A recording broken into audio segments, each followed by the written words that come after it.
Good morning, students. Now today we will start with the exercise 13.8 है ना. 13.8 exercise is your last exercise of this chapter. तो इस chapter ने काफ़ी time लिया. तो टाइम लेने का मतलब ये है कि किया तो हमने आराम से है, कोई भी दिन वेस्ट नहीं किया. इनफैक्ट हमें एक दिन एक्स्ट्रा ही मिला है ना. जिस दिन कंप्यूटर का पीरियड मुझे मिला उस दिन मैंने आपको एक एक्सरसाइज करवा दी थी. तो अब ये चैप्टर आपका मेन चैप्टर रहेगा U2 का. ठीक है, U2 का. तो इसीलिए ये चैप्टर जो है वो हैवी चैप्टर है, आगे यूज़ होने वाला चैप्टर है, इंटरेस्टिंग भी है अगर आप ध्यान से देखो तो ये है कि मेहनत आपको करनी पड़ेगी, प्रैक्टिस करनी पड़ेगी. प्रैक्टिस करोगे तो सबसे ईजी चैप्टर रहेगा ये. ठीक है. और पिछली बारी आपके जैसे मतलब U1 एग्ज़ाम हुए हैं, अभी मैंने उसको थोड़ा सा रिलैक्सिंग डाला, आपको सॉल्व करने वाले क्वेश्चंस नहीं थे, लेकिन ये एक्सरसाइजेज सॉल्व करने वाली हैं. पेपर्स इस बारी जो होगा वो कैलकुलेटिव होगा, इसीलिए ये मत सोचना कि U1 बड़े आराम से हो गए तो हमें मेहनत करने की ज़रूरत नहीं है. ठीक है. तो अब आप U2 के लिए टाइम बढ़ाऊंगी, लेकिन क्वेश्चन सॉल्व करने वाले आएंगे. ओके, ये माइंड में रख के चलिए, किसी भी धोखे में मत रहना. चलिए क्वेश्चन स्टार्ट करते हैं. First cheese, find the volume of A sphere. हमें स्फीयर का वॉल्यूम फाइंड करना है, और वॉल्यूम ऑफ ए स्फीयर किसके बराबर है? 4/3 πr³ volume of A sphere है. एक ही एक्सरसाइज में स्फीयर भी है और हेमिस्फीयर भी है. जैसे इसकी सरफेस एरिया वाली एक्सरसाइज थी, वॉल्यूम भी सेम है. तो जो वॉल्यूम है वो हेमिस्फीयर का इसका हाफ होगा, तो दैट इज़ डेफिनेटली 2/3 πr³. ठीक है. Find the volume of A sphere whose radius is A part 7 centimeter and B part is 0.63 metre. तो वॉल्यूम फाइंड करना है. वॉल्यूम का फॉर्मूला क्या है? 4/3 πr³.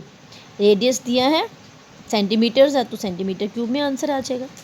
सेकेंड पार्ट 0.63 है. 0.63 को 63/100 भी लिख सकते हैं. कैलकुलेशंस करनी है और फॉर्मूला में डालना है. ठीक है. अब सेकंड क्वेश्चन क्या है इसका, मैं इसमें बार बार ऊपर नहीं जाऊंगी. आप now take out your books. Books में क्या सेकंड क्वेश्चन देखो क्या है. Find the what is the second question. Find the volume. Direct volume नहीं दिया है, लेकिन find the amount of water displaced by solid spherical ball. एक स्फेरिकल बॉल आपके पास. ठीक है. उसमें कितना पानी जो है वो डिस्प्लेस होगा, जिसका डायमीटर हमें दिया है ना. तो कितना पानी उसमें आएगा? नेचुरली जितना उसका वॉल्यूम है. तो इनडायरेक्टली लिखा है, but we have to find its volume. Volume किसके बराबर है? 4/3 πr³. ओके. तो डायमीटर गिवन है इसमें, डायमीटर का हाफ करेंगे तो रेडियस आ गया. And volume of water displace किसके बराबर है? Volume spherical balloon. फॉर्मूला लगाएंगे, कटिंग करेंगे, जो भी कट का होगा, क्योंकि 7 और 14 जो है वो एक दूसरे के मल्टीपल्स और फैक्टर्स हैं, जो बाकी आएगा वो आंसर. ठीक है. नेक्स्ट इज़ 0.21 मीटर है, तो उस पर हम कैलकुलेशंस कर लेंगे. फॉर्मूला वही 4/3 πr³. ठीक है. ये मैं पूरी एक्सरसाइज आपको खुद करने को दे सकती थी. पता कितनी ईजी एक्सरसाइज है, सारे क्वेश्चन सेम है, लेकिन कैलकुलेशंस थोड़ी सी टाइम कंज्यूमिंग है. टफ नहीं है, टाइम कंज्यूमिंग है. तो मुझे पता कुछ बच्चे तो करेंगे नहीं, तो इसलिए मैंने खुद करके दी. एटलीस्ट आप एक बारी कर लो, फिर प्रैक्टिस करने में ईजी हो जाता है. ठीक है. थर्ड देखिए, diameter of A metallic ball is. एक बॉल है जो मेटल का बना है, मेटल का बना है, उसका डायमीटर है 4.2 सेंटीमीटर. का डायमीटर 4.2 है तो 2.1 उसका रेडियस होगा. What is the mass of ball. Mass क्या होता है? जिसको हम साइंस में मास कहते हैं, basically in mathematical language that is weight, है ना, of ball. If the density of the metal, अगर जो मेटल की डेंसिटी है उसमें वो कितनी है? 8.9 ग्राम्स पर क्यूबिक मीटर. मतलब 1 मीटर क्यूब की डेंसिटी, 1 मीटर क्यूब का जो उसमें वेट है वो कितना है? 8.9 ग्राम्स. तो बताओ टोटल बॉल का क्या वेट होगा. ठीक है. तो जो बेसिकली ये होता है ना, डेंसिटी, डेंसिटी किसके बराबर होता है? आप साइंस में भी पढ़ा होगा. डेंसिटी किसके बराबर होता है? Volume multiply by mass is equals to volume into density. ठीक है. तो वॉल्यूम निकाल लेंगे, डेंसिटी हमें गिवन है, मास फाइंड करना है. ठीक है. तो डायमीटर किसके बराबर है? 4.2, रेडियस हो गया 2.1. वहाँ से हमने वॉल्यूम निकाल लिया 4/3πr³। 4/3πr³ करके हमारा आया 38808/1000 मतलब 38.808।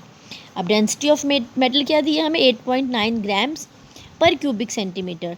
तो mass of 1 centimetre cube 8.9 grams, तो mass of 38.80 centimetre cube multiply कर लेंगे, सिंपल।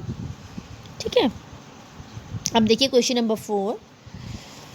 सेम क्वेश्चन आपने पिछली एक्सरसाइज में सरफेस एरियाज और वॉल्यूम में भी किया था, वहाँ पे सरफेस एरिया की बात की थी, ये वॉल्यूम वाला तो वॉल्यूम की बात की है। The diameter of a moon is approximately 1/4 of the diameter of the earth. First line तो सेम है ना, जो मून का डायमीटर है वो अर्थ के डायमीटर से 1/4 है ना।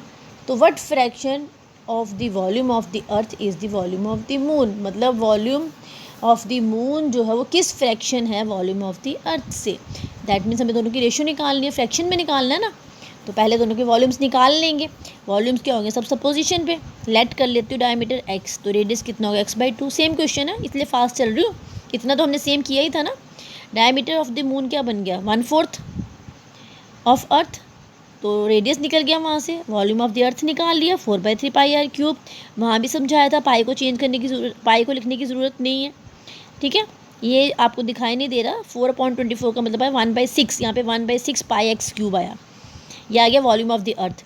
वॉल्यूम ऑफ द मून क्या आया 4/3πr³, आर की जगह क्या आ गया x/8। जब सॉल्व किया तो ये मेरे पास आया 4/384 πx³। फ्रैक्शन में निकालना है कि वॉल्यूम ऑफ द मून जो है वो किस फ्रैक्शन में वॉल्यूम ऑफ द अर्थ से। Volume of the moon divided by volume of earth, अगर अपॉन करूँगी कन्फ्यूज़न ज़्यादा हो जाएगी, है ना, तो इसलिए मैंने डिवाइड का साइन यूज़ कर लिया। डिवाइड को जब मल्टीप्लाई में करेंगे तो रेसिप्रोकल 1/64। इसका मतलब दोनों की फ्रैक्शन क्या है, जो वॉल्यूम ऑफ द मून है that is 1/64 of the volume of the earth. Got it.